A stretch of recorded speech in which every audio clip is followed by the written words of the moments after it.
Frecuentemente se pueden asociar la forma de pensamiento de una determinada cultura con un elemento tan ampliamente utilizado por el ser humano en su largo transitar por el planeta. Este simple o complejo elemento es la máscara, y su sincretismo actual o pasado se puede analizar desde el punto de vista antropológico o por su mera creación plástica o artística. Este objeto está estrechamente relacionado con las creencias, la política, con la religiosidad, así como con la economía de los pueblos que lo producen, además de sus festividades y vida cotidiana. En este sentido, la máscara es un elemento que puede producir un grado de privacidad y que puede causar una metamorfosis de real o falsa transformación, de alegría, tristeza o melancolía, así como orillar a llevar a cabo acciones que normalmente no se harían sin esta privacidad sobre el rostro de quien lo porta o lo produce, ya sea para un fin religioso o festivo lúdico. El ocultar el rostro con una máscara, de acuerdo con Alfonso Serrano Cimarro y Álvaro Pascual Chenel, generalmente con forma monstruosa, constituía un recurso mediante el cual las culturas primitivas ahuyentaban mágicamente a los enemigos y se apropiaban así de las fuerzas de los animales o personas a que hacían alusión. En la cultura grecorromana, fue un recurso constante en las representaciones teatrales, ya fueran cómicas o dramáticas. Pese a ello, no debemos interpretarlo como algo frívolo o meramente decorativo,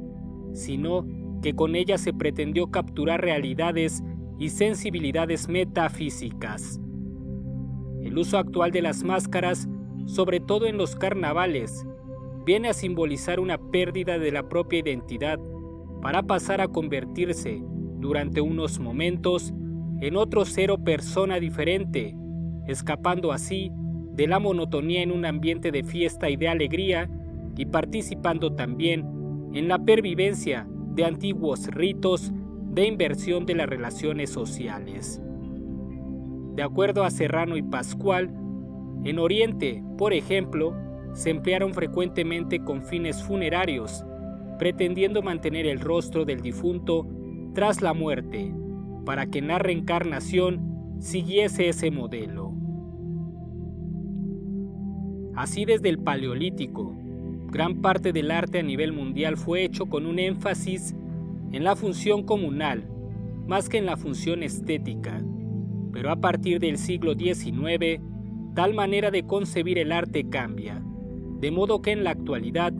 el arte precolombino y de otras regiones es estudiado, enseñado y exhibido con este ojo modernista y occidentalista. Entonces esto da como definición que los objetos de arte son aquellos objetos de la cultura material que fueron elaborados primordialmente o en su mayor parte para comunicar valores y conceptos, y cuyos aspectos prácticos utilitarios son secundarios. Estas obras tienen una función ideotécnica, lo que significa que todas las obras de arte son necesarias para el funcionamiento social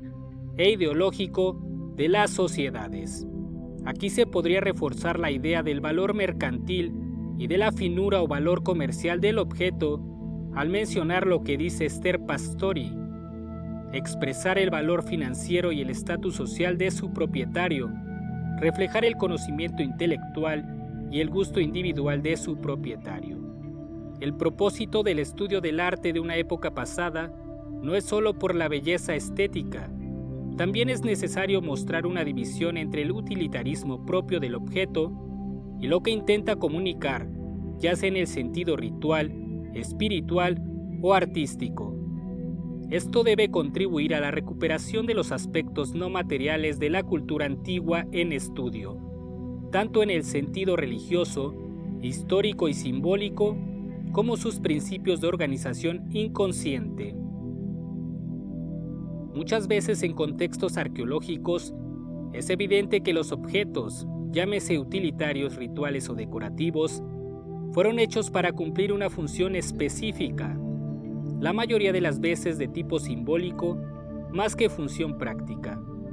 Así que el estudio de la historia del arte le corresponde analizarlos desde el punto de vista por forma, función y simbolismo. En este sentido, ya que este tipo de arte está estrechamente ligado al simbolismo y su expresión, cuando estos proceden de un contexto arqueológico, deberán ayudar a comprender por definición la ideología de sus creadores. Para el caso particular que nos concierne en este artículo, con respecto a la cultura teotihuacana, donde por mucho tiempo y en palabras de algunos estudiosos e intérpretes de estos objetos, tuvieron un uso de tipo funerario, si bien a bien no se ha llegado a este consenso de manera unánime,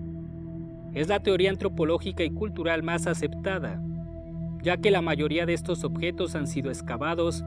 en contextos arqueológicos asociados a otros objetos rituales.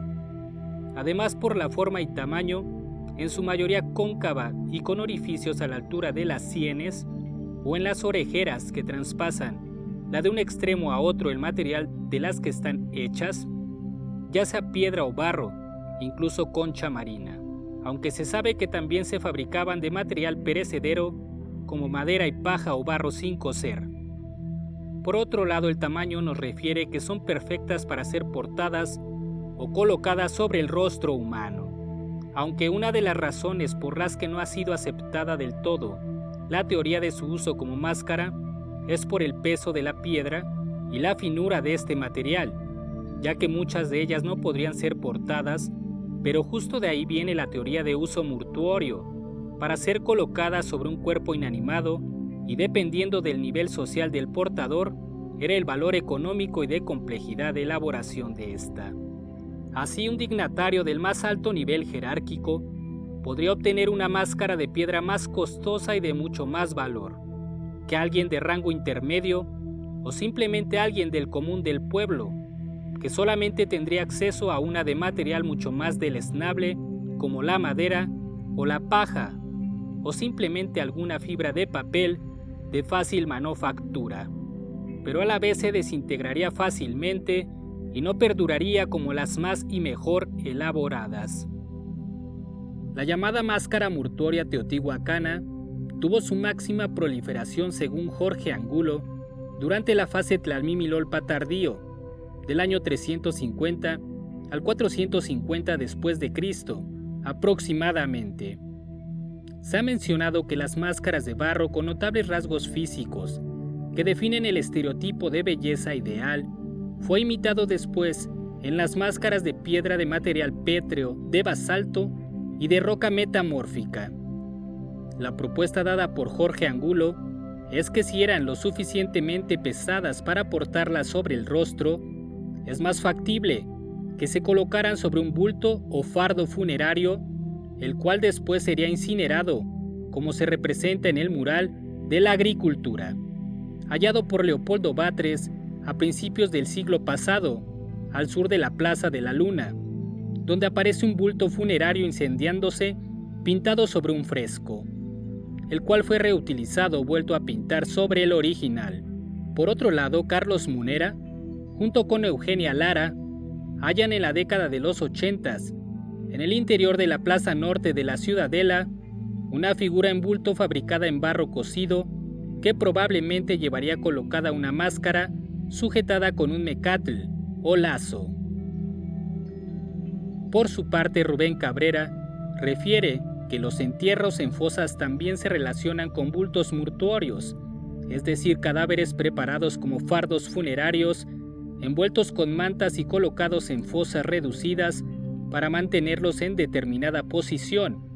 A su vez, algunos bultos funerarios se asocian con máscaras rituales y con la práctica de la incineración. Las máscaras eran talladas en piedras semipreciosas,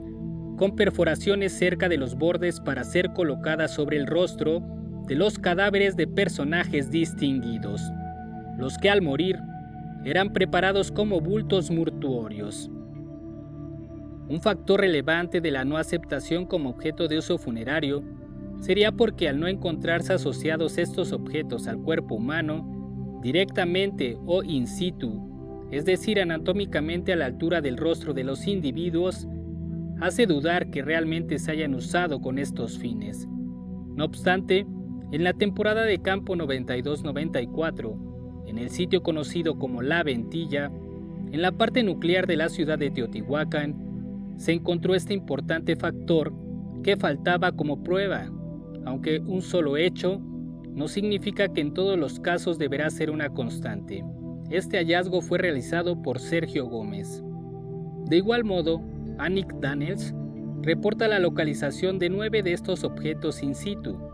los cuales corresponden al periodo clásico teotihuacano, solamente que tales hallazgos fueron hechos en sitios del centro y sur de Veracruz. Lo que sí nos deja como un hecho fehaciente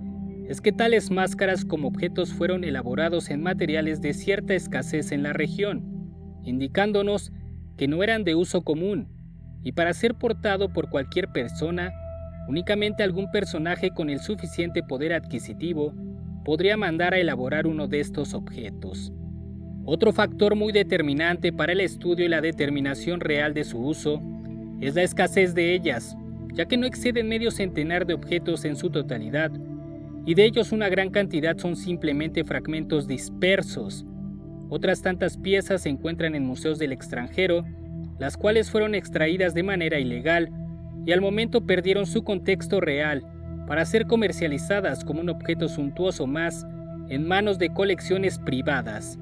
pero nunca más sabremos en realidad su procedencia o su real significado.